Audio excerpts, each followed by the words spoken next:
नमस्कार। रात के 9:02 हो चुके हैं और आज जो देरी हुई है उसके लिए आपसे माफी चाहते हैं, लेकिन हम हर दिन कहते हैं खबर वो नहीं है जो बताई जा रही है, खबर वो है जो छुपाई जा रही है।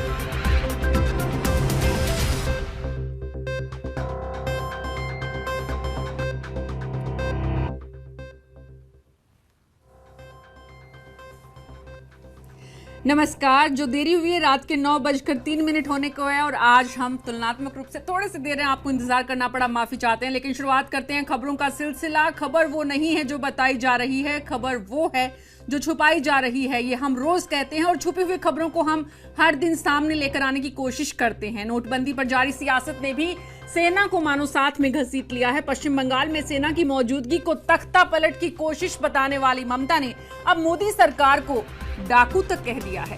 ममता के तेवर देख राहुल भी जोश में आ गए हैं। पहली बार कांग्रेस संसदीय दल की बैठक लेने हुए पहुंचे राहुल गांधी ने पीएम को टीआरपी पॉलिटिक्स का माहिर बता दिया। जी हां, हमारी जंग होती है आपस में चैनल्स की टीआरपी की। राहुल गांधी कहते हैं पीएम उसमें उलझे हैं। बेबाक बयानों के लिए मशहूर फिल्मकार महेश भट्ट ने भी नोटबंदी पर चोट कर दी है। नोटबंदी पर इतने शोरगुल के बावजूद जनता अब भी पैसे के लिए कतार में खड़ी है, लेकिन महाराष्ट्र के एक टोल प्लाजा से 6 करोड़ 90 लाख रुपए की बरामदगी ने हर किसी को हैरत में डाल दिया है। दुनिया की दूसरी खबरों के लिए आपको लेकर चलेंगे बीबीसी के लंदन स्टूडियो, लेकिन शुरुआत करते हैं देश की इस वक्त की बड़ी खबरों से।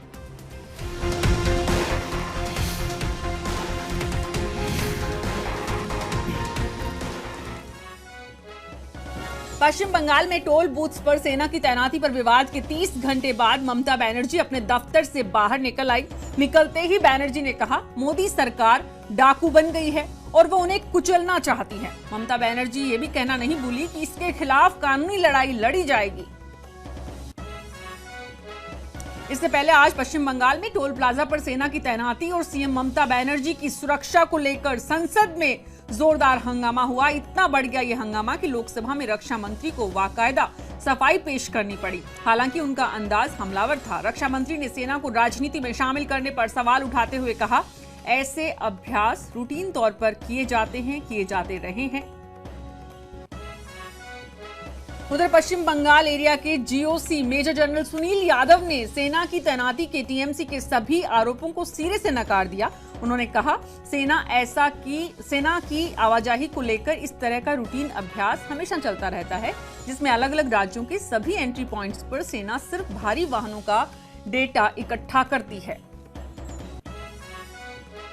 जम्मू कश्मीर में सुरक्षा बलों के हाथों मारे गए हिजबुल कमांडर बुरहान वानी और लश्कर तैयबा के सरगना हाफिज सईद से नजदीकी रिश्ते थे। इतना ही नहीं, बुरहान हाफिज के निर्देश पर ही ये काम करता था। इस बात का खुलासा सीएनएन न्यूज नेटवर्क 18 ने वानी और हाफिज के बीच बातचीत का ऑडियो जारी करने के बाद किया है। टेप में वानी हाफिज से लश्कर को मिलने वाले कम पैसे की बात कर रहा है और देश के सबसे बड़े नेटवर्क पर यह खबर लगातार हम दिखा रहे हैं। गुजरात कैडर के 1984 बैच के आईपीएस अधिकारी राकेश अस्थाना को सीबीआई का नया निदेशक नियुक्त किया गया है। अनिल सिन्हा के रिटायर होने पर उन्हें ये जिम्मेदारी दी गई है। अस्थाना फिलहाल सीबीआई में एडिशनल डायरेक्टर थे। राकेश अस्थाना को कई लोगों को सुपरसीड करके सीबीआई निदेशक बनाया गया है।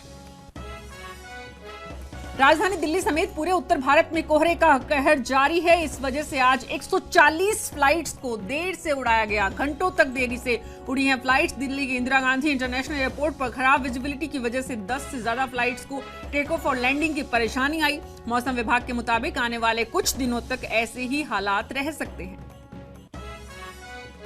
पीएम मोदी अपनी छवि के बंदी हो गए हैं और वे अपनी नीति टीआरपी के आधार पर ही बनाते हैं, जिससे देश का बड़ा नुकसान हो रहा है। कांग्रेस संसदीय दल की बैठक में पार्टी के उपाध्यक्ष राहुल गांधी ने बैठक की एक तरह से अध्यक्षता करते हुए पीएम मोदी पर यह निशाना साधा। उन्होंने जम्मू कश्मीर में बीजेपी और पीडीपी गठबंधन को अवसरवादी गठबंधन करार दिया।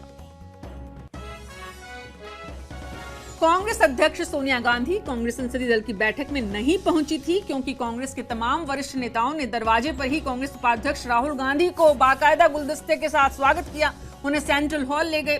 पार्टी नेताओं का यह अंदाज संकेत दे रहा है कि राहुल गांधी का संसद के भीतर पार्टी में काम बड़ी भूमिका देने जा रहा है, जो कि पिछले दिनों से लगातार दिख रहा है। भ्रष्टाचार विकास की गति को धीमी करता है और भारत में भ्रष्टाचार के लिए कोई जगह नहीं है, ये कहना है प्रधानमंत्री नरेंद्र मोदी का। उन्होंने बाकायदा अपने पोस्ट में ये लिखा है और फिर एक बार से नोटबंदी के फैसले को सही ठहराया है। कैश की ज्यादा उपलब्धता भ्रष्टाचार का एक बड़ा जरिया है, ये भी कहना है प्रधानमंत्री का। और उत्तर प्रदेश में अमर सिंह यूपी का सीएम बनने का सपना देखते हैं। अगर मैं पार्टी का अध्यक्ष होता तो अमर सिंह को पार्टी से निकाल देता। जी हां, गौर कीजिएगा, यूपी के सीएम अखिलेश यादव ने एक सम्मेलन में ये स्टेटमेंट दिया। अगर मुझे तलवार दे रहे हैं तो तैयार रहना चाहिए, वो चलेगी भी। उन्होंने ममता बनर्जी को संघर्षशील, अरविंद केजरीवाल को फास्ट करार नेता भी दिया है।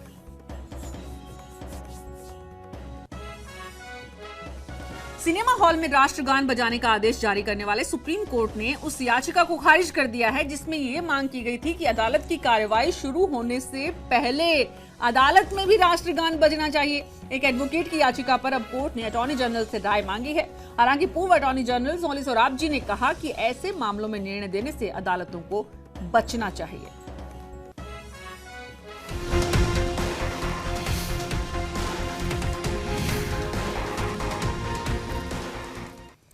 तो पहले फ्लाइट क्रैश के जरिए जान से मारने की साजिश, अब बंगाल में सैन्य तख्ता पलट की साजिश। केंद्र के खिलाफ ममता के आरोपों की मानो फहरिस्त लंबी होती जा रही है दिन पर दिन। हालांकि सरकार और सेना का साफ कहना है कि बंगाल में सेना की मौजूदगी एक रूटीन अभ्यास है, लेकिन न तो ममता इसको मानने को तैयार है और न ही तृणमूल की सहयोगी राजनीतिक दल इसको स्वीकार कर रहे हैं। संसद के दोनों सदनों में आज इसकी जबरदस्त गूंज सुनने को मिली।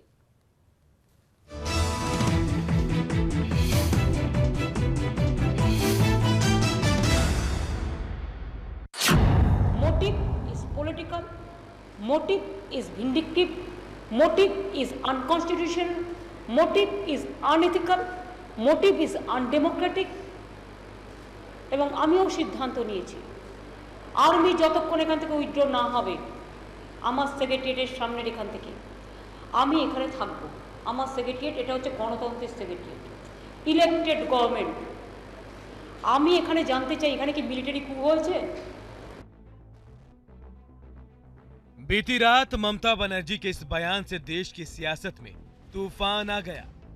नोटबंदी विरोध का सबसे मुखर चेहरा बन चुकी ममता ने पश्चिम बंगाल में सेना की मौजूदगी को तख्ता पलट की साजिश बताकर सनसनी फैला दी।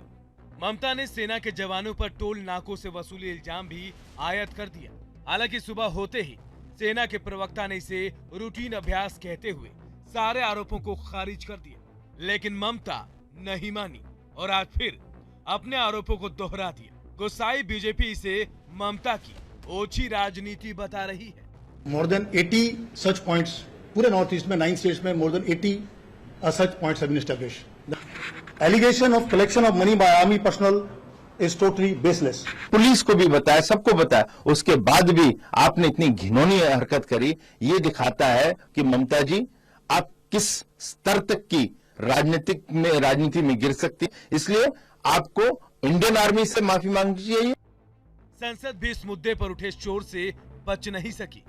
लोकसभा में तृणमूल कांग्रेस के सांसद सुदीप बंदोपाध्याय ने पश्चिम बंगाल में सेना की मौजूदगी पर कड़ा ऐतराज जताया, तो कांग्रेस और बीएसपी समेत दूसरे विपक्षी सांसदों ने भी कहा कि ये विपक्ष की आवाज दबाने की कोशिश है।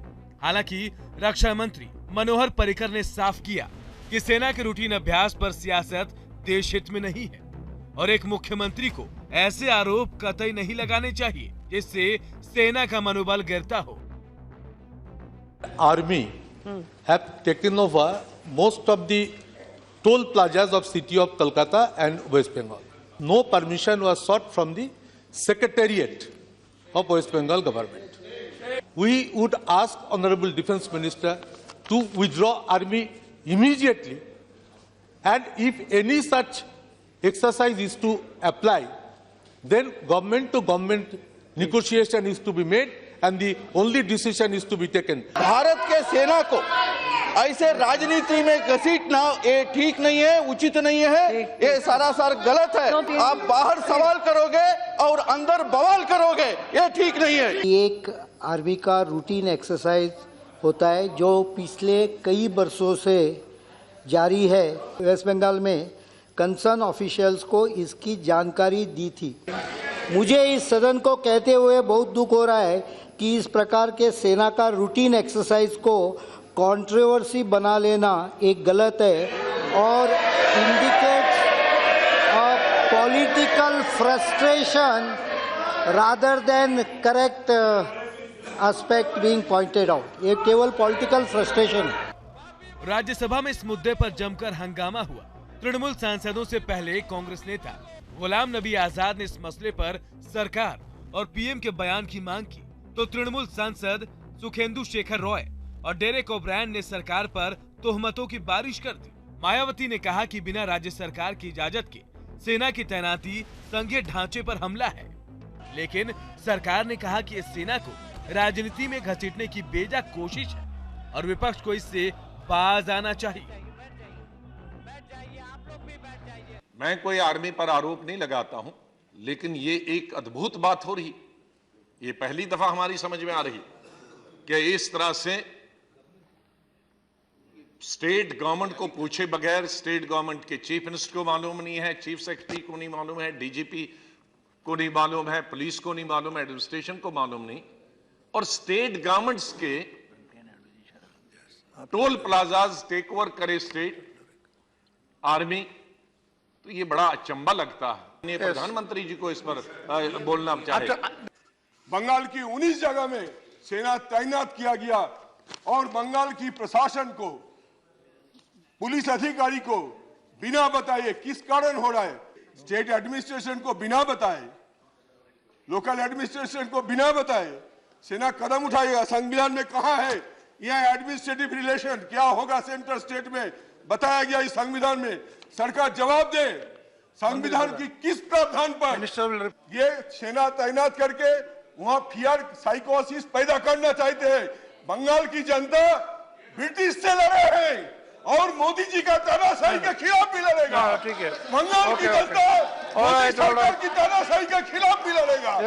कोई सेना के फियर साइकोसिस हमें नहीं चाहिए। कि वहाँ की जो गवर्नमेंट है उससे परमिशन नहीं ली गई है और बिना परमिशन के वहां पर आर्मी को लगाया गया है, तो मैं समझती हूँ ये हमारे भारतीय संविधान में जो संघीय ढांचे का प्रावधान है तो उसके ऊपर बहुत बड़ा ये हमला है। It happened in Arunachal, it happened in Assam, it happened in other states also. Bengal government also is in know of things. Let us not mislead and unnecessarily drag army into controversy. That is selective placing of documents. I want to put on record here, sir, give me the permission. On Monday morning, I will present documents here which are contrary to that because they are dated 30th of November and 1st December. सरकार का कहना है कि ऐसा सभी राज्यों में होता है। पश्चिम बंगाल में एक्सरसाइज लोकल पुलिस के कोऑर्डिनेशन से हो रही है। सेना के मुताबिक पहले इसकी तारीख 27 और 28 नवंबर को तय थी, लेकिन पश्चिम बंगाल पुलिस ने भारत बंद के चलते तारीख बदलने को कहा तो इसकी तारीख 2 दिसंबर कर दी गई। लेकिन ममता की पार्टी के नेताओं का दावा है कि सेना और सरकार का दावा सही नहीं है और यह सिर्फ और सिर्फ बंगाल सरकार को डराने की कोशिश है। हालांकि तृणमूल समेत विपक्षी दलों को सेना से कोई शिकायत नहीं है, लेकिन मौजूदा सियासी हालात में ममता और मोदी सरकार के बीच की तकरार ने सेना को भी आरोपों में घसीट लिया है, जो ना तो देश के लिए अच्छा है और ना ही लोकतंत्र के लिए।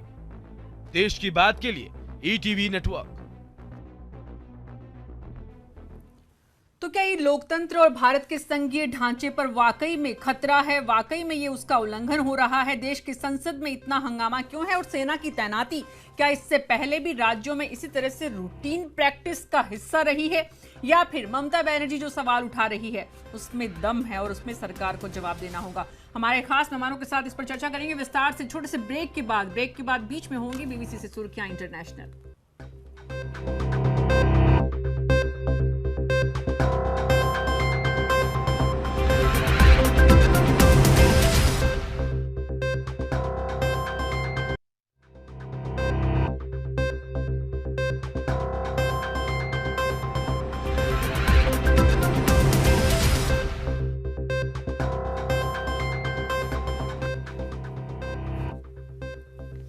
स्वागत है एक बार फिर से आपका। देश में कल तक साजिश जान से मारने की थी ममता बनर्जी का आरोप था, अब तख्तापलट में तब्दील हो गई है।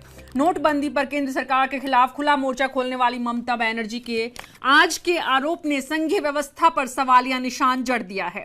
ममता का आरोप है कि केंद्र सरकार कोलकाता समेत पूरे पश्चिम बंगाल में सेना की तैनाती कर उनका तख्तापलट करना चाहती है राज्य सरकार का, लेकिन पूरे देश में सरकार कह रही है कि ये ममता की हताशा है। सेना के मुताबिक ये रूटीन अभ्यास है और सब कुछ स्थानीय पुलिस से बातचीत के बाद तय हुआ है। लेकिन संसद से सड़क तक हंगामा कर रहे विपक्ष ने, तृणमूल नेताओं ने आरोप लगाया है कि केंद्र ने राज्य से औपचारिक तौर पर कोई संपर्क नहीं किया। अब सवाल है, ममता बनर्जी का तख्तापलट कोई क्यों करना चाहता है? भारत के इतिहास में ऐसा पहले कभी हुआ है? सेना की तैनाती पर सवाल क्यों उठ रहे हैं? और इन्हीं सवालों का जवाब तलाशने की कोशिश हमारे खास मेहमानों के साथ सुष्मिता देव कांग्रेस से हमारे साथ है, केंद्र सरकार के मंत्री state minister of law and justice PP Chaudhary साहब हमारे साथ जुड़ रहे हैं कुछ ही देर में। मेजर जनरल रिटायर्ड हैं जीडी बख्शी साहब, वो भी हमारे साथ जुड़ रहे हैं। आप सभी का, और कोलकाता से मेरे साथ जुड़ेंगे गुलाम रब्बानी जो कि मिनिस्टर है ममता बनर्जी की सरकार में।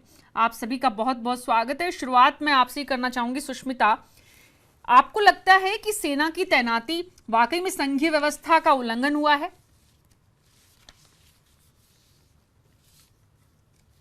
तकनीकी परेशानी की वजह से मेरे चारों मेहमान इस वक्त मेरे से बात नहीं कर पा रहे हैं। कोशिश करते हैं जल्दी से जल्दी हमारे चार मेहमान हमारे साथ जुड़ रहे हैं, क्योंकि आज पूरे देश में पश्चिम बंगाल में ममता बनर्जी की सरकार के मंत्री हैं गुलाम रब्बानी साहब, वो हमारे साथ जुड़ रहे हैं पश्चिम बंगाल से, कोलकाता से। सुष्मिता हमारे साथ जुड़ी हैं, कांग्रेस की एमपी हैं ये लोकसभा में, और ये जुड़ी हुई है मेरे साथ पीपी चौधरी साहब जुड़ेंगे। लेकिन सुष्मिता, मैं आपसे जानना चाहती हूं कि आज देश की संसद में और सड़कों पर जो कुछ हुआ उसके बीच जो बड़ी वजह है, संघीय ढांचे के उल्लंघन का आरोप लगाया जा रहा है, सेना की तैनाती को असंवैधानिक बताया जा रहा है। क्या आप महसूस करती हैं, क्या आपको लगता है भारतीय संसदीय इतिहास में, भारत के संघीय ढांचे में इससे पहले सेना की तैनाती जो हुई है और आज जो हुई है उसमें कोई फर्क है?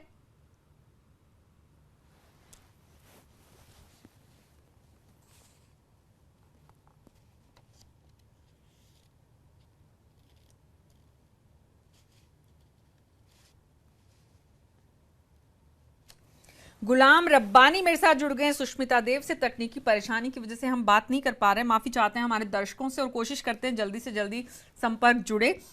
गुलाम रब्बानी साहब, ममता बनर्जी को और आपकी सरकार को ऐसा क्यों लगता है?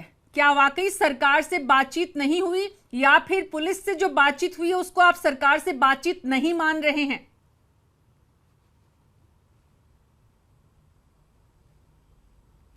ना पुलिस से बात हुई है ना सरकार से बात हुई है, नंबर वन। इससे पहले जो है आपको फ्लाइट वाला घटना से हम लोगों को एक खदशा पहुंच चुका है। उसके बाद मोदी जी के खिलाफ, मोदी जी के सरकार के खिलाफ, केंद्र सरकार के खिलाफ कोई भी स्टेट जो है आवाज़ नहीं, कोई भी स्टेट इतना पोटेंशियली आवाज़ नहीं उठा रहे हैं जितना ममता बनर्जी जी उठा रहे हैं पब्लिक के लिए। क्यों? लोगों ने बड़े शौक से जो है मोदी जी को लेके आए थे, मोदी जी के सरकार को लेके आए थे जी, और शहरी और गांव के विकास के लिए। लेकिन आज बड़े अफसोस के साथ कहना पड़ रहा है कि 125 करोड़ आदमी को उन्होंने आपका लाइन में, बैंक के लाइन में खड़ा कर दिया और कोई बैकअप नहीं दे करके डीमोनेटाइजेशन का सेना की तैनाती से कैसे तख्ता पलट हो जाएगा? इस सवाल का मैं जवाब लूंगी। मेरे साथ major general retired GD Bakshi साहब जुड़ चुके हैं। बख्शी साहब, कहा जा रहा है पश्चिम बंगाल के मंत्री हैं हमारे साथ, उनका कहना है गुलाम रब्बानी साहब का कि न पुलिस से बात हुई न कि राज्य की सरकार से केंद्र सरकार ने बात की। सेना की तैनाती इस तरह से करने के लिए बात करना जरूरी है, पहला सवाल। दूसरा सवाल, आज जो सेना की तैनाती की गई है, क्या वाकई वो इससे पहले ऐसा कभी नहीं हुआ है जिस मामले में कहा गया है, जिस तरह से पश्चिम बंगाल की सरकार कह रही है, या सेना के रूटीन प्रैक्टिस जैसे होती रही है उसी का ये हिस्सा है? देखिए, ऐसा है कि जो सरकार की यूनियन वॉर बुक है उसके तहत जब भी कभी कोई जंग होती है या जंग का अंदेशा होता है तो मोबिलाइजेशन की जाती। थोड़ा ये प्लीज एको बंद कराइए। जब भी जंग होती है या जंग का अंदेशा होता है, उस वक्त जो सेना है वो मोबिलाइजेशन करती है, मतलब जितने सिविलियन ट्रांसपोर्ट की जरूरत है उसको इंप्रेस किया जाता है, उसको कमांडर किया जाता है, और इसका अंदाज लगाने के लिए कि कितनी जो है ट्रांसपोर्ट हमको युद्ध के समय मिल सकती है, हर साल ये एक्सरसाइज सालाना तौर पे की जाती है कि हम मुख्य सड़कों पर जो सेना है पुलिस के साथ बातचीत करके अपने वो वहां पे चेक पोस्ट लगा है, और एक अपने जो ट्रैफिक है, जो वहां पे सिविलियन ट्रैफिक है उसका जायजा लेती है, कितने ट्रक कितनी कैपेसिटी के क्या लोड लेके जा रहे हैं, उनको लेकर जो है हम कमांडियर करते हैं, और उसमें अपना एमुनेशन, बारूद, असला, साजो सामान जो है वो भेजा जाता है फ्रंट के ओर पे। हर साल ये होता है, ये कोई नई बात नहीं है। और जब मैं कलकत्ता में पोस्टेड था सन 2005-2006 में, मेरे कार्यकाल में 2 बार तो हमने ये एक्सरसाइज देखी थी। वहां पे ये जो छोटे दर्जे के ऑफिसर हैं उनके लेवल पे ये कोऑर्डिनेट किया जाता है। हम डिस्ट्रिक्ट मैजिस्ट्रेट को लिखते हैं, हम पुलिस वालों को लिखते हैं, और उनके साथ कोऑर्डिनेट करके हम इस तरह की एक्सरसाइज हर साल करते हैं कि अगर जरूरत पड़े हम सिविलियन से कितने ट्रक पा सकते हैं, इसका जो है जायजा लिया जाता है, इसकी तहकीकात की जाती है ग्राउंड पे। गुलाम रब्बानी साहब, हम सरकार से जवाब नहीं ले रहे हैं। सरकार के मंत्री पीपी चौधरी हमारे साथ जुड़ने वाले थे, रास्ते में ट्रैफिक में फंस गए, अभी तक पहुंच नहीं पाए हैं।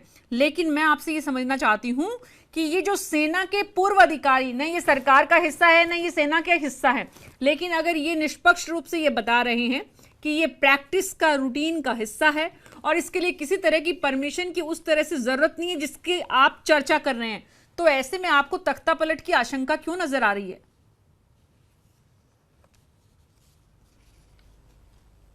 लेकिन एक बात तो क्लियर है ना कि अगर ये भी एक सरकार है, राज्य सरकार है, वो केंद्रीय सरकार है। आर्मी, नेवी, एयरफोर्स सारे जो है केंद्रीय सरकार में पड़ता है, सेंट्रल लिस्ट में। हमारा कहना है कि सरकार टू सरकार तो कम्युनिकेशन तो होना चाहिए ना। ऐसे ही जो है आप अगर हमको कम्युनिकेशन, हेलो, अगर आज आप हमको नहीं बुलाते स्टूडियो में या आप हमसे बात नहीं करते तो हमको इन्फॉर्मेशन होता क्या, या आपसे बात कर पाते? हम नहीं कर पाते। इसलिए जरूरी है पहले इंटीमेशन, इन्फॉर्मेशन देना। सेंट्रल सरकार का इंटरफेरेंस तो हो ही सकता है, इसमें कोई बड़ी बात नहीं है, लेकिन प्रॉपर वे पे आना चाहिए था। प्रॉपर वे पे जो है आपका नोटिस, इंफॉर्मेशन देना था। आपका सेक्रेटरीट बिल्डिंग में नौबन्ना जहां हम लोग बैठते हैं, मंत्री लोग जहां सारे सेक्रेटरीज बैठते हैं, वो अगर सेंसिटिव जोन हो जाए, वहां अगर आपका आर्मी लोग आके बैठे रहे, आर्मी पे मुझे शक नहीं है, आर्मी को अभी भी मैं सैल्यूट मारता हूं। लेकिन सवाल है कि मोदी जी का एक हमेशा ये रहा है कि जो उनके खिलाफ बोलेंगे उसके पीछे वो पड़ जाएंगे, उसको डराएंगे, उसको धमकाएंगे और उसको जो है हिटलड़ा अंदाज पे जो है उससे बात करेंगे। और ये जो टोल प्लाजा पे इतना कैश मिल रहा है, इतना पैसा मिल रहा है, इसका क्या है? इस पर मैं आपसे चर्चा करूंगी, लेकिन इससे पहले मेरे साथ सुष्मिता देव जुड़ गई है कांग्रेस से। सुष्मिता जी, सेना की तैनाती भी आपको टीआरपी नजर क्यों आती है?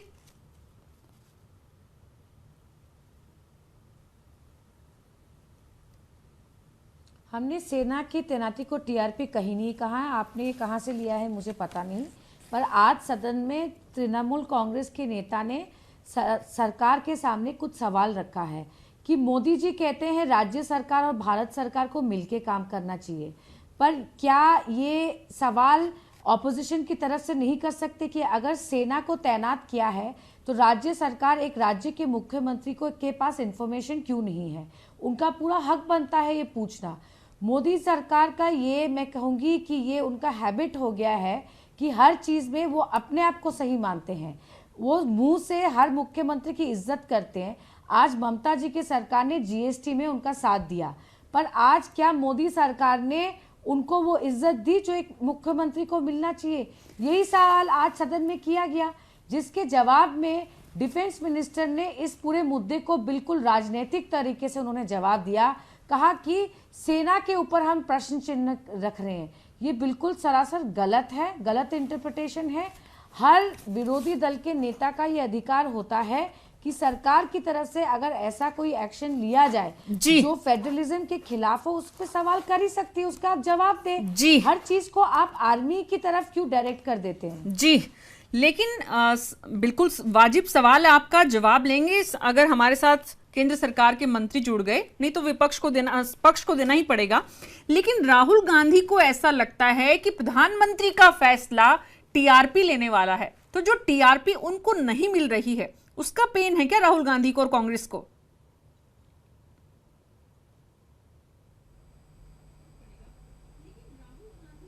देखिए, हमारे देश में किसको टीआरपी नहीं मिल रही है वो चिंता का कारण नहीं है, पर अगर एक देश के प्रधानमंत्री अपनी नीति को बनाते वक्त टीआरपी को ज्यादा ध्यान दे और देश के हित को कम ध्यान दे, उस पे हमको चिंता करनी चाहिए। आज उन्होंने नोटबंदी का जो ऐलान किया उससे आज किसी को फायदा नहीं हुआ। उसके बाद उन्होंने इनकम टैक्स एक्ट में संशोधन लाके 50-50 का बंटवारा कर दिया काले धन का। 8 तारीख को जो उन्होंने भाषण रखा देश के सामने कि मैं भ्रष्टाचार मिटा दूंगा, मैं काला पैसा मिटा दूंगा, मैं आतंकवाद खत्म कर दूंगा, आज इन तीनों चीजों में से एक भी चीज खत्म नहीं हुई है इस देश में। आज सुबह टीवी चैनल ने दिखाया है कि किसी अफसर के पास करोड़ों का नोट निकला है, नया नोट, तो भ्रष्टाचार वही का वही है। आज कश्मीर में जो आतंकवाद है वो कोई कम नहीं हुआ है, तो डीमोनेटाइजेशन का उस पे भी कोई फायदा नहीं हुआ है। तो सवाल ये उठता है, प्रधानमंत्री अपनी शक्ल टीवी पे दिखाने के लिए नीति बनाते हैं, वो अपने पॉपुलैरिटी के लिए नीति बनाते हैं कि देश हित में? सुष्मिता देव, प्रधानमंत्री को कम से कम शक्ल दिखाने की जरूरत नहीं पड़ेगी, माफ कीजिएगा, क्योंकि विपक्ष और पक्ष दोनों के ही लोगों को और खास करके देश के प्रधानमंत्री को हर चैनल जरूरत पड़ने पर दिखाएगा। लेकिन टीआरपी जो लोग तय करते हैं, जो जमीन पे टीवी चैनल्स देखते हैं, सबसे ज्यादा जिन खबरों को देखा जाता है वो टीआरपी सबसे ज्यादा होती है। तो जिन लोगों के हाथ में टीआरपी तय करना है, सुष्मिता जी प्लीज सुन लीजिए, जिन लोगों के हाथ में टीआरपी तय करना है वो लोग तो जमीन पर सरकार के साथ खड़े नजर आ रहे हैं, तमाम संघर्ष के बीच, तमाम कतारों के बीच। हालांकि बहुत बड़ी परेशानी है, इसमें किसी को डाउट नहीं है, रोजाना परेशानियां बढ़ रही हैं। सरकार ने जो वादा किया था वो पूरा नहीं कर पाई है। 1 सप्ताह की जगह अब 3 महीने 6 महीने की बातें होने लग गई है। देश के वित्त मंत्री खुद एडमिट करने लग गए हैं, सेना को उतारना पड़ा है। लेकिन उसके बाद भी जो टीआरपी तय करती है वो आज भी मोदी के साथ है। राहुल गांधी की चिंता ये है क्या?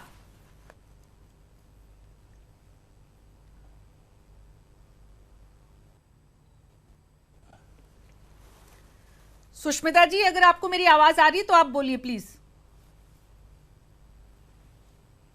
मेजर जनरल जीडी बख्शी साहब, मैं आपके पास आना चाहती हूँ। तकनीकी परेशानी की वजह से हम नहीं जा पा रहे हैं सुष्मिता जी के पास। ये जो राहुल गांधी ने स्टेटमेंट दिया है, ये तो खैर कांग्रेस से ज्यादा बेटर बता सकती है, लेकिन इस तरह की स्टेटमेंट के साथ ममता बनर्जी का ये स्टेटमेंट की तख्ता पलट, आज मोदी को ममता बनर्जी का तख्ता पलट, वो भी सेना के जरिए, क्या ये मुमकिन है इस देश में?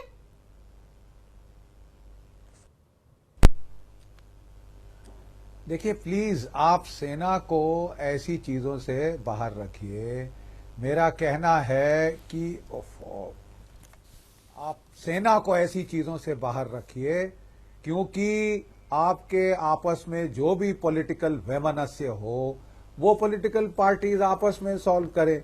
सेना अपना कार्य कर रही है, उसको जायजा लेना होता है कि कितने यहाँ पे ट्रक्स मिल सकते हैं। ना केवल ये कलकत्ता और वेस्ट बंगाल में किया गया है, ये एक्सरसाइज अभी जो है इसके साथ साथ चालू थी नागालैंड, मणिपुर, मिजोरम, मेघालय इत्यादि, असम इत्यादि इत्यादि। क्या क्या सब जगह सेना तख्ता पलट कर रही है? क्या अभी बोला गया कि साहब आपने सेना से बताया नहीं। अरे साहब, मैजिस्ट्रेट को चिट्ठी लिखी, डीएसपी को चिट्ठी लिखी, क्या वो सिविल सरकार के हिस्से नहीं है? ये बहुत छोटे दर्जे की चीज है। ये हर चीज क्या हमको अब जाके पूछनी पड़ेगी चीफ मिनिस्टर साहब? अच्छा बख्शी साहब क्योंकि आप सेना का हिस्सा रहे हैं, उसकी रग रग से वाकिफ हैं, सरकार के साथ कार्यप्रणाली को जानते हैं, रूटीन प्रैक्टिस आपने भी की है। ये जो तैनाती की गई है केंद्र सरकार की तरफ से, जनता के जहन में ये सवाल हो सकता है तब जबकि पूरे देश की संसद और सड़कों पर इस विषय को लेकर बहस है, ये तैनाती क्यों की गई है? आप बता सकते हैं हमारे दर्शकों को?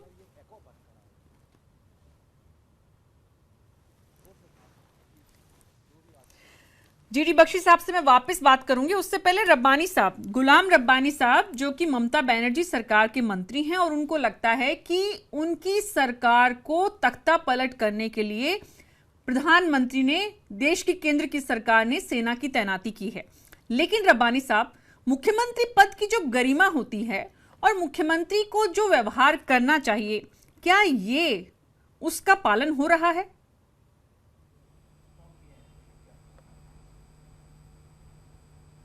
देखिए, मुख्यमंत्री साहिबा हमारी जिस दिन से डीमोनेटाइजेशन का वो खिलाफ जो है, खिलाफ तो नहीं, पब्लिक जो हरास हो रहे हैं उसके पक्ष में जिस दिन से वो एजिटेशन शुरू की है, उस दिन से अब तक जो है मुख्यमंत्री पर डायरेक्टली इनडायरेक्टली जो है हरासमेंट किया जा रहा है सेंट्रल गवर्नमेंट की तरफ से। नंबर 1, आप 2 दिन पहले की बात ले लीजिए, पटना गई हुई थी, पटना में मीटिंग करके आते वक्त फ्लाइट जो है आसमान में जो है उसको 30 मिनट रखा गया और बताया गया कि फ्यूल खत्म हो गया, जिस फ्लाइट को जाना था बेंगलोर। अच्छा, तीसरी बात, आज अगर गवर्नमेंट टू गवर्नमेंट जो है कम्युनिकेशन तो होना चाहिए ना, ये भी एक इलेक्टेड गवर्नमेंट है, वो भी एक इलेक्टेड गवर्नमेंट है, दोनों गवर्नमेंट की अगर कम्युनिकेशन ना हो तो लोग क्या, मुख्यमंत्री क्या, सारे लोग कंफ्यूज हो जाएंगे कि आर्मी कैसे आ गया। कौन जानता है कि आर्मी का रूटीन वर्क होता है? हम लोग सिविलियन तो जानते नहीं हैं, जानते कौन है? अफसर लोग। अफसर लोगों में कम्युनिकेशन तो होना चाहिए, सीएम तक रिपोर्ट पहुंचना चाहिए। सीएम बता रही है हमारी कि वो रिपोर्ट हमारे नौबन्ना जहां मुख्यमंत्री बैठती है, जहां सारे मिनिस्टर लोग बैठते हैं, जहां सेक्रेटरीट हाउस है, वहां अगर सेंसिटिव जोन हो जाए, वहां अगर आर्मी घुस पड़े तो और इससे क्या आपका अंदाजा होता है? इससे अंदाजा लगाइए। जीडी बख्शी साहब ये बताइए, जीडी बख्शी साहब ये बताइए कि एक तरफ से तख्ता पलट से देखा जा रहा है, पश्चिम बंगाल में आरोप भी लग रहे हैं, दूसरी तरफ ये कहा जा रहा है नोटबंदी का मुद्दा सरकार से संभल नहीं रहा, इसलिए सेना की तैनाती हुई है। आप ये बताइए, ये सेना की तैनाती हुई क्यों है दरअसल? देखिए, मैंने फिर आपको कहा कि हर 2 साल के अंदर सेना जो है ये एक एक्सरसाइज करती है। अरे नहीं, इसी समय एक्सरसाइज करती है, तहत हम मोबिलाइजेशन की प्रैक्टिस है कि अगर जंग छिड़े तो हम जो है सिविलियन ट्रांसपोर्ट लेकर जितनी जरूरत है जल्द से जल्द फ्रंट की तरफ पहुंचे। मैं कहना चाहता जी, बहुत बहुत शुक्रिया बख्शी साहब। ये सवाल मैंने इसलिए पूछा कि बहुत सारी जनता जो सरकारों को, सेना को, इनकी कार्यप्रणाली को समझती नहीं है, उनको लगता है अगर ममता बनर्जी बोल रही हैं कि मेरा तख्ता पलट करने के लिए सेना की तैनाती की गई है तो वो रूटीन प्रैक्टिस से अलग कैसे है? नोटबंदी से निपटने के लिए सरकार ने सेना की तैनाती की है, ये वहम कैसे निकाला जाए? इसलिए मैं आपसे समझना चाह रही थी ताकि लोग ये जाने कि दरअसल सेना रूटीन प्रैक्टिस का हिस्सा होता है। साल 2 साल में इस तरह से सेना अलग अलग देश के राज्यों में जाती है। बहरहाल यहाँ पर मुझे वक्त की कमी की वजह से कार्यक्रम को रोकना होगा। आप सबका बहुत बहुत शुक्रिया। पीपी चौधरी साहब हमारे साथ नहीं जुड़ पाए, अभी तक नहीं पहुंच पाए हैं, लेकिन छोटे से ब्रेक के बाद वापस आएंगे और मिलवाएंगे आपको देश की एक और बहादुर बेटी से। बस आप देखते रहिए।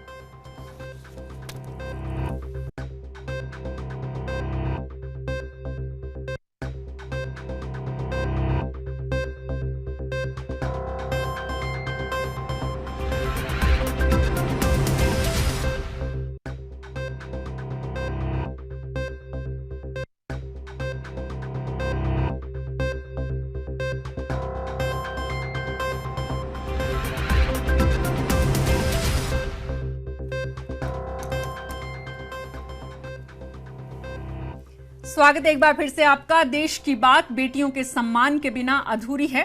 आज आपको लेकर चलते हैं मध्य प्रदेश, मिलवाते हैं यहाँ की पल्लवी पारे चौकसे से। रिवर्स राइटिंग इनका शौक है। 12 साल में पल्लवी ने अब तक रामायण, गीता जैसे ग्रंथों को उल्टी शब्दावली में यानी रिवर्स राइटिंग के जरिए लिख डाला है।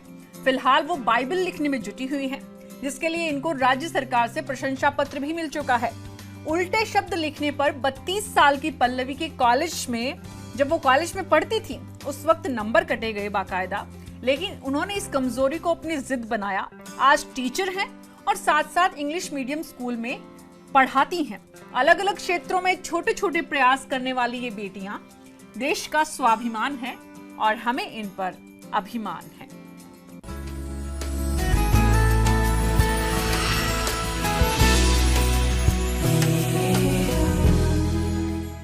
देश की बात में आज मेरे साथ इतना ही। इस कार्यक्रम को अगर आप देखना चाहते हैं तो हमारे फेसबुक पर लाइव देख सकते हैं, प्रदेश 18 की वेबसाइट पर अपने सुझाव दे सकते हैं, अपने आसपास की खबरों को हमसे साझा कर सकते हैं। इस वक्त मुझे दीजिए अनुमति। नमस्कार।